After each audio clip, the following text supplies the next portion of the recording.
बिस्मिल्लाहिर्रहमानिर्रहीम अस्सलामु अलैकुम वरहमतुल्लाह। उम्मीद करता हूँ आप सब खैर व आफ़ियत के साथ होंगे। अल्लाह ताला आपको लंबी उम्र, बरकत वाली उम्र अता फ़रमाए, आपकी किस्मत, आपकी नसीब को अच्छा फ़रमाए।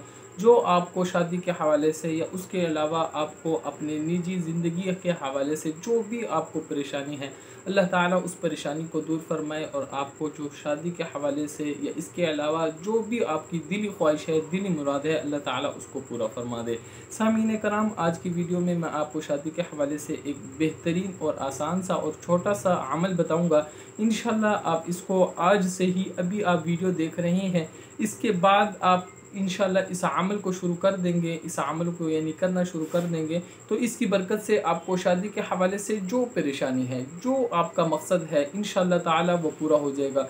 जो परेशानी है इंशाल्लाह ताला वो परेशानी आपकी दूर हो जाएगी। यानी ये वजीफ़ा जो मैं बता रहा हूँ ये शादी के हवाले से है। इसके अलावा कोई आपको परेशानी है उसके लिए अलहदा वज़ाइफ होते हैं, लेकिन अगर आपको शादी के हवाले से कोई परेशानी है, शादी के हवाले से आप कुछ चाहते हैं, कोई ख्वाहिश है, कोई दिली मुराद है, उसको आप हासिल करना चाहते हैं, या कोई परेशानी है या कोई बंदिश है आपकी शादी पर, उसका तोड़ करना चाहते हैं, उस हवाले से अपना हल चाहते हैं, तो सामीन कराम इस वजीफ़े को एक मरतबा गौर से देख लेना। जैसे जैसे मैं बताऊं आपने इस वजीफ़े को उसी तरीके से करना है। इंशाल्लाह जो आपको शादी के हवाले से परेशानी होगी अल्लाह ताला उसको ख़त्म फरमा देंगे, उस परेशानी को आपसे दूर फरमा देंगे, और जो भी आपको शादी के हवाले से दिली मुराद होगी, दिली ख्वाहिश होगी, इंशाल्लाह ताला आपकी उस मुराद को अल्लाह ताला पूरा फरमा देंगे। लेकिन आपने इस वजीफ़े को एक अमल के मुताबिक करना है, एक तरीके के मुताबिक करना है। जैसे मैं बताऊं आपने उसी तरीके से करना है।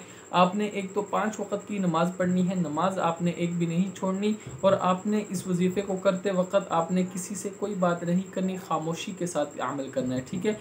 इससे पहले मैं 2 बातों को आपके ज़हन नशीन कर दूं कि आपने इस अमल को करने से पहले आपका यकीन पुख्ता हो अल्लाह पर, आपका कामिल यकीन हो। जितना आपका यकीन मुकम्मल और कामिल होगा इंशाल्लाह उतना जल्द आपको इस वजीफ़े का फ़ायदा होगा। दूसरा, आपने इस वजीफ़े को करने से पहले आपके ज़हन में ये मकसद पहले से मौजूद हो कि ये वजीफ़ा आप किस लिए कर रहे हो। यानी आपकी शादी नहीं हो रही, आप चाहते हो आपकी शादी अच्छी जगह पर जल्द से जल्द हो जाए, उसको आप अपने जहन में बिठा लो। इस वजीफ़े को करने से पहले उसको जहन में रख लो कि मेरे लिए रिश्ते आना शुरू हो जाए अच्छे अच्छे ख़ानदान से। तो इस वजीफ़े को करने से पहले आपने ये वाली नीयत कर लेनी है। मतलब ये है कि आपने इस वजीफ़े को करने से पहले अपनी जो मुराद है उसको अपने जहन में रख लेनी है। जो आपको परेशानी है उसको ख़त्म करना चाहते हैं उसको आप अपने जहन में रख लें। इंशाल्लाह इसकी बरकत से ये 2 काम आपने लाजमी करने, एक अल्लाह पर यकीन, दूसरा इस अमल को करने से पहले अपने मकसद को अपने जहन में रखना है। ये 2 काम करने। उसके अलावा वजीफ़े की जो शराइत हैं, एक तो ये है कि वज़ू के साथ करना है। वज़ू आपका पहले से ही होगा जिस टाइम आप इस अमल को करेंगे, ठीक है। दूसरा, आपने इस अमल को करते वक्त किसी से कोई बात नहीं करनी, खामोशी के साथ इस अमल को करना है, ठीक है। तीसरी बात जो से है, आपने इस अमल को जब करना है तो उस वक़्त आपने कोई कच्ची सब्ज़ी ना खाई हो, यानी प्याज वग़ैरह हो गया, थूम हो गया, लहसुन हो गया, इस तरह की कोई सब्ज़ी आपने ना खाई हो। सामीन कराम, ये 3 शर्तें लाजमी हैं। आपने इस पर अमल करना है, उसके बाद आपने वजीफ़ा करना है। वजीफ़ा आपने इस तरीके से करना है कि आपने 5 वक़्त की नमाज़ पढ़नी है। हर नमाज के बाद आपने कुरान मजीद की आखिरी 10 सूरतें हैं उसको आपने एक एक मरतबा पढ़ना है। सूरत फील से लेके सूरत नास तक आपने 10 ये सूरतें बनती हैं, इसको आपने एक एक मरतबा पढ़ना है। यानी पहले आपने 11 मरतबा दुरूद शरीफ पढ़ना है, फिर ये आपने ये 10 सूरतें पढ़नी हैं। सूरत फील, सूरत कुरैश, सूरत माऊन, सूरत कौसर, सूरत काफिरून, सूरत नसर, सूरत लहब, सूरत इखलास, सूरत फलक, सूरत नास।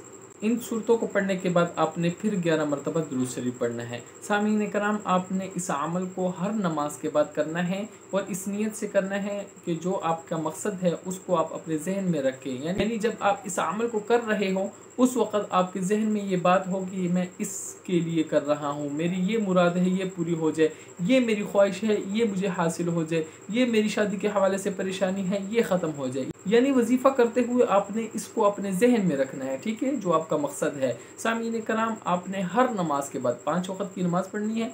हर नमाज के बाद आप इस अमल को करें। इंशाअल्लाह 1 से 2 हफ्ते नहीं गुजरे होंगे, इंशाअल्लाह आपकी शादी के हवाले से जो परेशानी होगी वो भी ख़त्म हो जाएगी, जो ख्वाहिश होगी वो भी पूरी हो जाएगी। यानी शादी के हवाले से आप जो चाहते होंगे अल्लाह ताला आपकी वो मुराद पूरी फरमा देंगे। सामीन कराम, इसको ख़ुद भी करें और ऐसे लोग जो इन परेशानियों में मुब्तला है उनको भी ये अमल बताएं ताकि आप भी इस कार खैर में शरीक हो जाएं। और अगर आपने अभी तक हमारे चैनल को सब्सक्राइब नहीं किया तो सब्सक्राइब भी कर दें। जज़ाकल्लाहु खैर।